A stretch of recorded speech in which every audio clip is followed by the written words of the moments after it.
saludamos a todos los presentes en esta sala en una nueva edición del Viernes Geocientífico. Asimismo, saludamos a nuestros seguidores en nuestras redes sociales. En esta nueva edición del Viernes Geocientífico se va a presentar el tema Análisis fractal aplicado a la geología, a cargo de Fabricio Sánchez Camacho, quien es egresado de la Escuela Profesional de Ingeniería Geológica de la Universidad Nacional de Ingeniería. Cuenta con interés en vulcanología y geoquímica. En el año 2017 participó del proyecto Estudio Lictogeoquímico de las subcuencas Vilcabamba, Santo Tomás y Apurímac. Recibamos los puntos. Como lo vemos, el tema es el análisis fractal aplicado a la geología.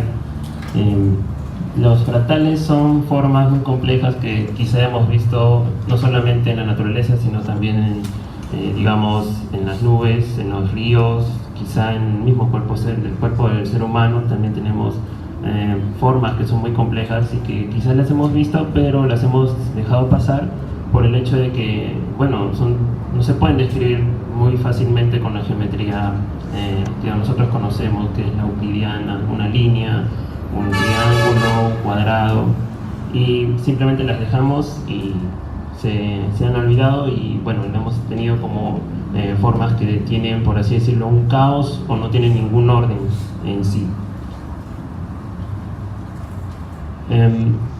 Mi presentación está dividida más o menos en 5 partes.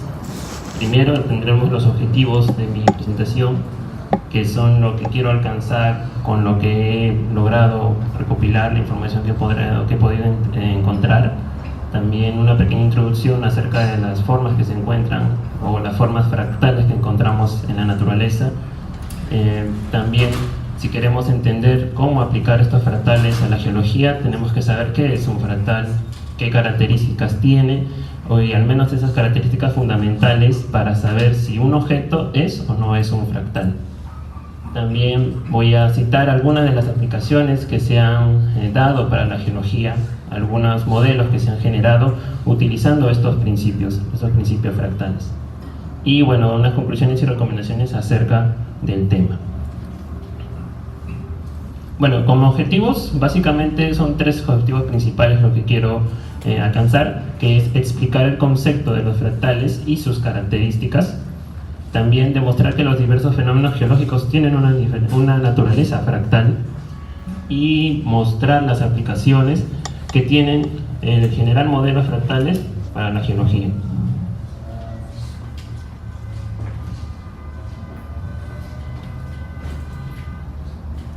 Bueno, como pequeña introducción, nosotros vemos estas formas complejas. Este es el fractal de Mandelbrot, que es el padre de la geometría fractal porque él la instauró, él la creó prácticamente. Vemos que son formas complejas, muy difíciles de entender, que no podríamos describirlas, como dije anteriormente, con una línea, con un triángulo, con un cuadrado. Y vemos la complejidad. Y un detalle más, que si nosotros nos acercamos un poco más y lo vemos a una escala diferente, vamos a seguir encontrando la misma forma. Entonces es un detalle importante en las formas fractales. Por ejemplo, podemos encontrar fractales en la naturaleza. Este objeto, bueno, esta forma muy compleja es un cristal de hielo que se forma naturalmente durante el enfriamiento, y tienen formas muy parecidas a las islas de Koch, que son fractales generados con iteraciones muy simples, y vemos sus diferentes variaciones, cómo pueden ir aproximándose a la forma de estos cristales de hielo, que bueno, los podemos ver en los copos de nieve. También vemos cómo se puede generar este árbol fractal generado por computadora, que si nos damos cuenta es formado simplemente por, digamos, generar ramificaciones de esta línea en diferentes formas a una diferente escala, y lo que vamos a obtener es esta forma compleja, y vemos que es muy parecida a la de un árbol. También lo podemos encontrar en lo que respecta a nuestra ciencia, nuestro campo de estudio, que es la geología. Vemos, por ejemplo, las suturas de este amonite, vemos la complejidad que poseen, e incluso se puede ver que hay una cierta similaridad con las ramificaciones de un río, en este caso es el río Nilo de Egipto. Y bueno, también las diferentes escalas a las que se presentan. Por ejemplo, vemos este río en Australia, que es uno de los muchos casos que podemos encontrar, que vemos a una escala de 2000 metros y luego nos acercamos un poco más, vemos que se sigue ramificando, nos acercamos un poco más y vemos que se sigue ramificando aún, y si siguiésemos acercándonos vamos a llegar a una escala en la que vamos a tener aún más ramificaciones. Pues bien, hemos visto en esta introducción que las formas fractales se presentan en la naturaleza y que son formas que necesitaríamos describir con mucho mejor, con mucha más, siendo más específicos, con una geometría que los puede explicar mejor que la geometría euclidiana, que la geometría que nosotros conocemos, que es la geometría de una línea, de un triángulo, de un cuadrado. Pero sería muy difícil hacerlo con esta, por eso que se desarrolla esta geometría fractal. ¿Pero qué es un fractal? Antes de poder entender mejor cómo aplicarlo a la geología, tenemos que saber qué es un fractal y cuáles son sus características. Pues un fractal, en palabras sencillas, son objetos geométricos cuya estructura se repite en diferentes escalas, mediante procesos recursivos o iterativos, es decir, tenemos algoritmos que se generan desde una forma muy básica y se van repitiendo a diferentes escalas, a diferentes tamaños. Y bueno, independientemente de la escala, vamos a seguir viendo la misma forma. En este caso vemos el triángulo de Sierpinski, que mientras nos vamos acercando, vamos cambiando de escala, vamos viendo la misma forma una y otra vez. ¿Cuáles son las características más importantes que debe tener un fractal? Pues tiene que tener autosimilitud y tiene que tener autosimilaridad. ¿Qué es esto? Pues simplemente es que cada porción del objeto posee las mismas características del objeto completo. En la imagen vemos la autosimilitud de la isla de Koch. Nosotros nos vamos acercando y vemos que estas porciones se repiten una y otra vez y son similares a la del objeto completo. Otra característica es la dimensión fractal. ¿Qué es la dimensión fractal? Es simplemente decir que el objeto es muchísimo más complejo que tener una dimensión euclidiana, que la de un punto, de una línea, de un cuadrado, de un cubo. Las dimensiones fractales no son números enteros, porque simplemente, digamos, esta forma que es en una parte de la isla de Koch no la podemos definir simplemente como una línea. O este cubo lleno de huecos, que es la esponja de Menger, que también es un fractal, no la podemos describir simplemente como un cubo, sino son formas mucho más complejas. Y entonces entra el concepto de una dimensión que no es entera, de una dimensión que es fraccionaria. De ese nombre fraccionario nace la geometría fractal, de ahí viene el nombre fractal. Y otra característica más importante aún es la ley potencial que todos los fractales deben tener. Si nosotros tenemos una invariancia de la escala, es decir, procesos que se repiten a una escala mayor, una escala menor y aún microscópica, si tenemos esos procesos invariantes de la escala, que no dependen de la escala, entonces lo que se va a generar es una ley potencial, que no es nada más que una función con un exponente. Si nosotros pasamos esa ley potencial, o sea, tomamos logaritmos, vamos a tener una línea, lo cual vamos a utilizar mucho en los modelos fractales para hallar la dimensión, puesto que la pendiente de esta línea se correlaciona, o es la dimensión fractal del objeto en sí. Y bueno, la geometría fractal es conocida como la geometría de la naturaleza porque se presenta en muchas formas así. Pero, ¿cómo construimos un fractal? Desde que Mandelbrot, el padre de la geometría fractal, postuló esta teoría en su libro La geometría fractal de la naturaleza en el año 1967, desde este punto se han generado una gran cantidad de modelos fractales para todas las ciencias, no solamente para la geología, sino también para la biología, para estudiar los crecimientos demográficos, incluso para la electrónica, para las antenas de los celulares. Entonces, por ende, tenemos un montón de modelos, pero que todos tienen un principio en común. El principio en común es esta ley potencial, en donde n es el número de objetos que tienen una dimensión lineal característica r sub i, es decir, que tienen un tamaño de r. Y bueno, en d tenemos la dimensión fractal y c es una constante de proporcionalidad.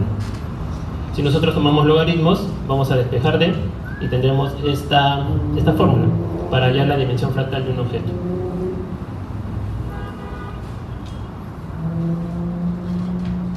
Bien, para explicar un poco la aplicación de esta fórmula, si nosotros tenemos una regla, una línea, y a esta línea le vamos a aplicar un algoritmo. El algoritmo va a ser dividirla en tres partes diferentes de misma longitud, pero quitamos la del medio. En la primera iteración lo que vamos a tener son dos partes con una medida de 1/3. Ese sería el R, esa sería la dimensión lineal característica de la que le mencioné. Y el número de objetos que cumplen con esta dimensión es el número n.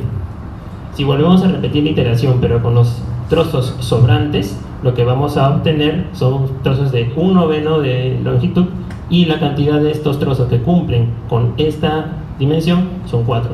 Y así podemos seguir inclusive hasta el infinito. Lo que se va a formar es el conjunto de Cantor. Si reemplazamos estos valores en la ecuación que antes les mencioné, vamos a obtener que la dimensión fractal de este conjunto es 0.63. Si nosotros reemplazamos los valores, digamos, en la iteración número 3 y 4, vamos a seguir obteniendo el mismo valor. Análogamente lo hacemos para la alfombra de Sierpinski, que consiste en sacar un cuadrado del medio de uno más grande y repetir la iteración varias veces. Vamos a obtener una dimensión de 1.89. Y análogamente para la esponja de Menger, que se deriva de un cubo. ¿Por qué esta dimensión es 0.63? ¿Cómo podemos entenderlo? Como les había dicho, un punto tiene una dimensión de 0 según la geometría euclidiana. Una línea tiene una dimensión de 1. Pero esto no lo podemos definir como una simple línea. Lo que se va a formar es como una especie de nube de puntos, como un polvo, y no lo podemos definir simplemente como una línea o como un punto, sino que está en el punto medio de esas dos dimensiones. Por eso que se introduce, Benoit Mandelbrot introduce esta teoría, este concepto de una dimensión fraccionaria, de una dimensión que no es entera. De la misma manera, para esta alfombra de Sierpinski, que si la vemos es como una especie de coladera, no podemos simplemente describirla como un área, sino no llega a ser un área, pero tampoco es una línea simple, sino que tiene que tener una complejidad mayor que una línea, por lo que su dimensión no puede ser 1 tampoco. Y llegamos a la conclusión de que tiene que estar en una dimensión entre 1 y 2. Por eso que esto se demuestra con la fórmula. Igualmente para el cubo, que tiene una dimensión de 2.72, ya que no llega a ser un volumen, sino una especie de esponja que se utiliza en modelamientos de porosidad y de flujo. En la alfombra de Sierpinski se utiliza más que todo en las antenas de los celulares. Pues bien, ya que tenemos una idea más clara de lo que es un fractal, ¿cómo es que Mandelbrot empieza a relacionarlo con las ciencias de la Tierra? O con las ciencias en general. Él publica este paper, este artículo en 1967, diciendo cuánto mide la costa de Gran Bretaña. En sí él no quería medir la costa de Gran Bretaña, lo que quería era él demostrar cuáles eran los principios de la geometría fractal y que esta geometría fractal se podía extrapolar a la naturaleza. Lo que hizo fue medir las costas de Gran Bretaña con una regla de cierto tamaño y obtuvo una longitud. Luego disminuyó a la mitad de esta regla y obtuvo una longitud con un valor mayor. Luego siguió así sucesivamente dividiendo esta regla a la mitad, y lo que obtiene en un papel logarítmico es una línea. O sea, se puede aproximar una línea, y la pendiente incluso que pudo hallar la relacionó con la dimensión fractal. Es de notar que es muy cercana a la dimensión fractal que tenemos para la isla de Koch. Un método análogo a este es el conteo de cajas, que también se utiliza mucho en los modelos fractales. Simplemente agarran y ponen una grilla encima de cualquier objeto que se quiere medir, que se quiere analizar, y se cuentan los cuadrados que tocan ese borde y se plotean. Luego hacemos una grilla con una escala mucho más pequeña, cuadros más pequeños, y así sucesivamente va a ir aumentando también la cantidad de cuadrados que se toman y la longitud que tiene esta línea, y también se plotea en un log-plot o un papel logarítmico, y también se va a obtener una correlación muy cercana a lo que decíamos, con una dimensión que es en sí la dimensión fractal de esta línea de costa o del área o volumen que estaremos analizando. Ese es el método del box counting o el conteo de cajas. Pues bien, ya sabemos más o menos, entendemos lo que es un fractal y cómo se ha ido aplicando a las ciencias de la Tierra.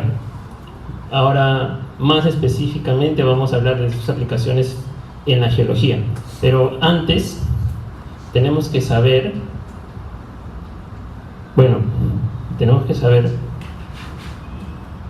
por qué podemos aplicar modelos fractales a la geología. ¿cuál es la idea? ¿Por qué simplemente agarramos y podemos analizar los fenómenos geológicos utilizando un modelo fractal? Pues porque sabemos como geólogos que la invariancia en la escala se presenta en casi todos los fenómenos que observamos. Es decir, podemos ver un pliegue a 1 centímetro como lo podemos ver en una montaña entera. Por eso que tomamos fotos con escala, porque si no la tomásemos con escala no sabríamos el tamaño verdadero que es, porque sabemos que puede ser de centímetros, puede ser de kilómetros. Un ejemplo de fenómenos invariantes de la escala son las fallas, que pueden medir, como dije, centímetros hasta muchos kilómetros. Los pliegues, que pueden ser micropliegues, incluso montañas enteras. Los fracturamientos, que van desde una roca hasta un afloramiento entero, incluso más. La erosión, que puede erosionar un grano, incluso cordilleras enteras. Ríos, con sus muchas ramificaciones, que es parte de la erosión. Y bueno, los movimientos sísmicos, que tenemos microsismos, que solo son detectados con máquinas especiales. Y bueno, terremotos que pueden destruir toda una ciudad. Bueno, acá tenemos algunas imágenes. Vemos una microfalla, vemos la escala. También vemos que la falla se puede repetir a niveles regionales, como en la falla de San Andrés. Tenemos los pliegues, vemos este pliegue en África, vemos el tamaño gigante, y tenemos este micropliegue que es la misma forma, pero la escala es muchísimo más pequeña. Tenemos los ríos con sus diferentes ramificaciones. Si nosotros nos acercamos vamos a seguir viendo el mismo patrón. Y también tenemos los sismos, que van de diferentes escalas, diferentes intensidades, que se repiten, y solamente esto en nuestro país. Podemos ver que el mismo patrón se va a repetir alrededor del mundo. Pues bien, vamos entrando un poco más a lo que es la geología. Muchos científicos han analizado la fragmentación, que es muy importante, es un fenómeno muy importante en la geología, ya que la corteza se fragmenta por fallas, fracturas y aclasas. También las rocas aún son fragmentadas por la meteorización y por procesos explosivos como el vulcanismo. Entonces sabemos que esta fragmentación se repite a diferentes escalas. Ahora, varios estudios demostraron que hay una relación fractal entre el tamaño de los objetos o de los fragmentos generados y su cantidad. Y esto fue estudiado por muchos científicos a lo largo del tiempo, mucho antes incluso que se desarrollara esta teoría fractal. Por ejemplo, hallaron una relación o una dimensión fractal para la distribución que hay en las cenizas, en las pomes. Acá están los autores. También en las brechas de falla, también en los fragmentos de carbón, y a todas estas se le calculó que tienen una dimensión fractal. Es decir, relacionaron el número de fragmentos con un radio medio mayor a un determinado valor de R, y obtuvieron también estas correlaciones. Por ejemplo, en los puntos tenemos en los fragmentos de carbón, este cuadrado representa los fragmentos después de una explosión atómica generados en un granito, y bueno, en el basalto también, con los respectivos estudios que los hicieron. Vale decir que estos son estudios que se han dado mucho antes del desarrollo de la geometría fractal, pero que han sido estudiados y hallados su dimensión fractal después de que se desarrolló la teoría. Pero estos estudios ya estaban, estas relaciones potenciales ya se sabía que existían, pero que no se les daba algún enfoque diferente. Recién se le dio un enfoque diferente con la geometría fractal. Bien, Samis en 1988 propuso un modelo para la fragmentación. Él también estudió la relación que existe entre los fragmentos y sus tamaños en brechas de falla, y obtuvo que tienen una dimensión fractal aproximada de 2.6 y una variación más o menos de 0.11. Y propuso su modelo, y en el modelo tuvo también una dimensión fractal de 2.58. Nótese que es muy cercano los valores, entonces se podría seguir generando modelos que puedan describir estos procesos, ¿no? Y posteriormente predecirlos o tener otra aplicación, ya dependiendo de las necesidades que se tenga.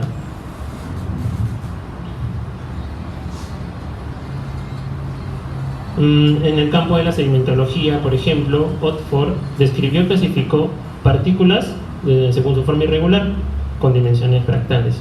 Obtuvo estas relaciones para partículas con formas suaves, un poco más difíciles de comprender, un poco más rugosas. Hizo un estudio en los fragmentos de cuarzo de radiolaritas deformadas tectónicamente, y bueno, halló las dimensiones fractales de sus formas, de sus bordes, como si fueran las de las costas, y bueno, lo aplicó en dendrograma para clasificarlos. Si nosotros nos damos cuenta y vemos los grupos que se generan, tienen bastante similitud.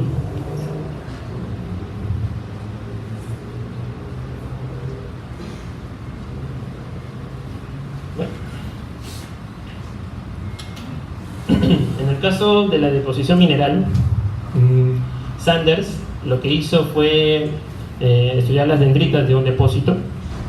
Él encontró también una relación fractal en estas dendritas y con modelos de difusión, el modelo de distribución limitada, que también es un modelo de crecimiento basándose en la geometría fractal, generó estas dendritas por computadora con la dimensión fractal que halló de esta dendrita general. Bueno, esto es una de las tantas fotos del estudio, y si podemos darnos cuenta, es muy parecido. Gumiel, por ejemplo, relaciona el espesor de las venillas y su frecuencia acumulada, es decir, cuántas venillas tienen un espesor mayor o igual a lo que les estamos dando. Y él relacionó esto también y halló que las dimensiones fractales que tenían mayor a 1 tenían una baja ley de oro, y las venillas que tenían dimensiones fractales menores a 1 tenían una ley mucho más favorable. Eso lo vemos aquí. Por ejemplo, acá está la dimensión fractal que generan todas estas venillas, es menor a 1 y tiene una ley de oro muy favorable. Al contrario, tenemos otra que tiene una dimensión de 1.26 y tienen una ley mucho más pequeña. Esto lo hizo en la Conocera en España. Este científico ha desarrollado mucho el tema de los fractales en el tema de la deposición mineral relacionado con fracturas y mineralización. En geomorfología se han ido más por el campo de los modelos, de generar modelos, y lo que hicieron, bueno, este científico, no voy a pronunciar su apellido, muy difícil, han generado modelos de montañas y ríos a partir de simples iteraciones. O sea, han hecho un triángulo, y este triángulo han generado una iteración, un algoritmo, y lo han continuado a diferentes escalas para el relieve, para las montañas, y otro algoritmo diferente para los ríos. Y lo que hicieron fue seguir a una escala mucho mayor y obtuvieron esto por computadora. Y esto parece decir que esto desde hace más de 20 años. ¿En qué estarán ahora? No lo sabemos, debe ser algo mucho más complejo. Esto lo hizo con un software llamado Silicon Graphics. Bueno, en la geoquímica voy a dar algunos más detalles debido a que yo voy a desarrollar mi tesis utilizando uno de estos modelos en una exploración litogeoquímica que estamos haciendo con el proyecto GR38B. Bueno, los procesos que causan los patrones de dispersión geoquímica están presentes desde escalas microscópicas como reacciones químicas, difusión, disolución, hasta macroscópicas, que son las erupciones volcánicas, formación de montañas, también movimientos de placas tectónicas, en todo el tiempo geológico. Esto fue propuesto por Borgivel en 1992. Los métodos fractales han sido desde ese punto aplicados en muchos estudios de exploración geoquímica, diversos autores en los últimos 20 años. Vale decir que lo han aplicado en sedimentos de quebrada, lo han aplicado en estudios litogeoquímicos, lo han aplicado también en estudios de suelos. Bueno, según datos geoquímicos obtenidos, es decir, han probado la data a ver si esto es verdad. Estos son algunos de los autores que han desarrollado, o los pioneros en estos temas, y han obtenido las siguientes características de las distribuciones geoquímicas. Por ejemplo, que se pueden aplicar diferentes modelos fractales para delinear las anomalías geoquímicas, es decir, no solo hay un modelo, sino hay varios. Ahora, los valores de fondo y umbrales tienen diferentes dimensiones fractales. En una sola población vamos a poder, dependiendo del modelo que se aplique, vamos a poder obtener que para poblaciones que son de fondo o de valores bajos vamos a tener una dimensión fractal. Y para los valores que son anómalos, moderadamente anómalos, fuertemente anómalos, incluso vamos a tener diferentes dimensiones fractales que se van a notar cuando plotemos estos puntos en un log-log plot, en una gráfica logarítmica. También se pueden utilizar todos los datos, es decir, no vamos a eliminar los datos que son demasiado altos, como generalmente se hace en un tratamiento estadístico, porque podría afectar, ¿no?, nuestros valores de desviación estándar o nuestros valores de la media.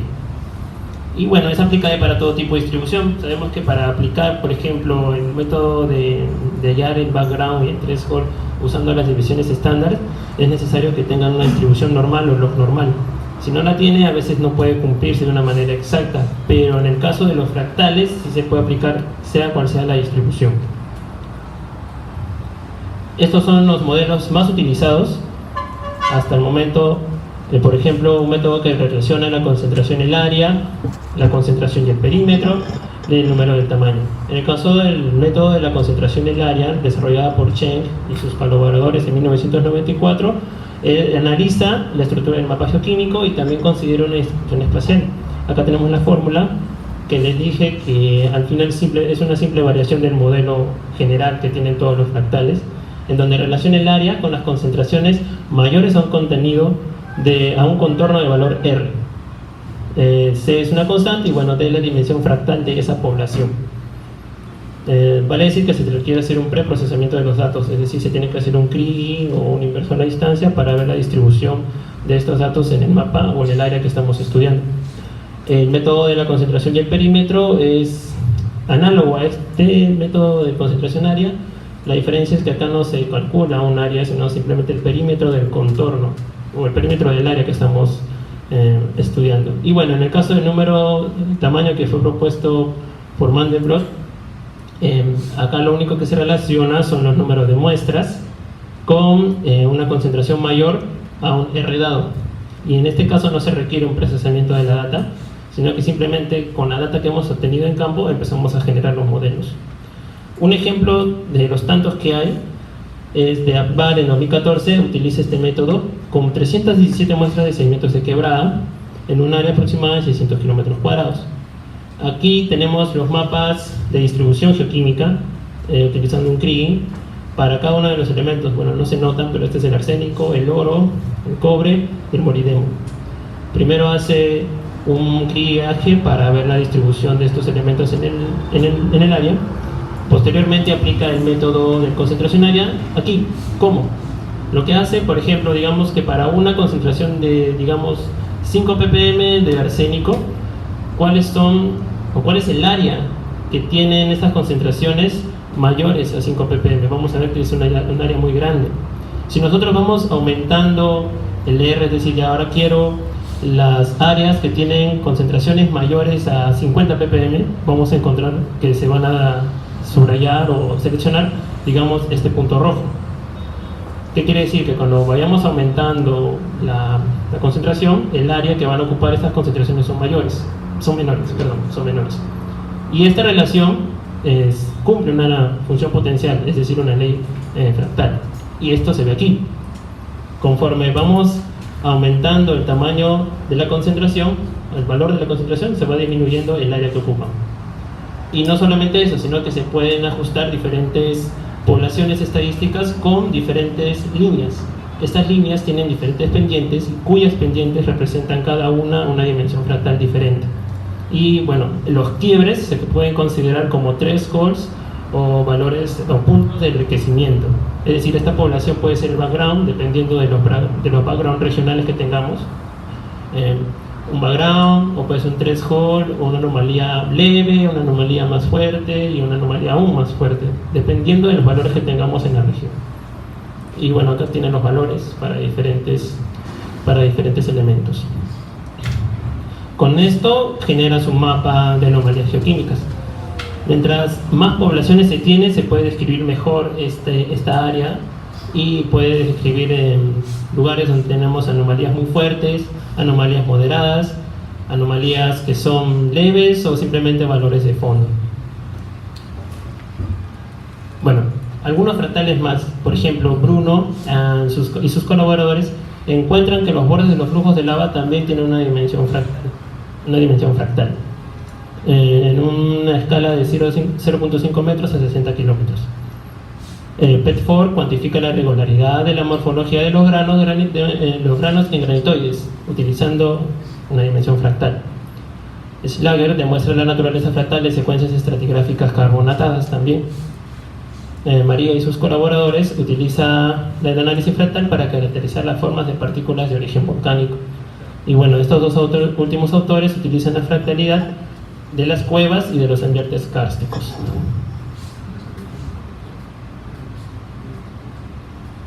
Finalmente, como conclusiones y recomendaciones, tenemos que diversos fenómenos y procesos geológicos poseen una relación fractal, con una dimensión específica. El entendimiento de esta relación nos ayuda a tener una mejor comprensión de los procesos geológicos. Incluso podemos llegar a predecirlos, dependiendo del avance que tengamos o del modelo que desarrollemos. Es necesaria la generación de diferentes modelos para cada rama de la geología. Como les dije, la ley es la misma, la ley básica es una ley potencial, pero se puede aplicar y se puede adaptar a lo que nosotros deseemos, dependiendo de la rama de la geología en la que nos estemos especializando. Y bueno, se recomienda el desarrollo de programas basados en principios fractales que nos faciliten el procesamiento de estos datos. Es decir, tenemos que conocer un poco de programación para generar nuestros propios programas, porque en Internet lo que se encuentra en sí hay muchos programas que usan los fractales, pero no son para geología, sino son otro tipo de análisis, por ejemplo, análisis estadísticos, análisis de poblaciones, análisis en el tema de la medicina, pero no hay algún programa específico que utilice estos fractales en la geología. Por ende, nosotros tenemos que desarrollarlos y tener un conocimiento al menos básico de programación, porque los principios que tienen estos fractales es simplemente una ley potencial, y es buscar la relación que le podamos encontrar. Eso es todo, gracias.